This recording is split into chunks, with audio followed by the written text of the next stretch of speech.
In front of me is Samsung Galaxy Tab S10 FE Plus, and today I would like to show you how you can change sleep time to never.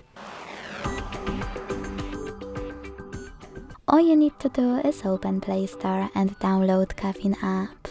Caffeine keeps screen on from this developer.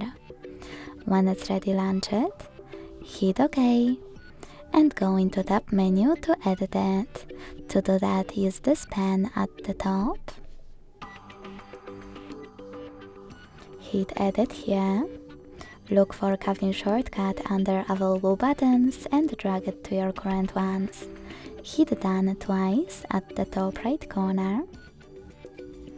And click on your new Caffeine shortcut. Then, to make it work, use the switcher next to Allow Permission and go back to your Tab menu again. This time to activate it. Thanks so much for watching. If you enjoyed this video, leave a like, comment and subscribe. Bye!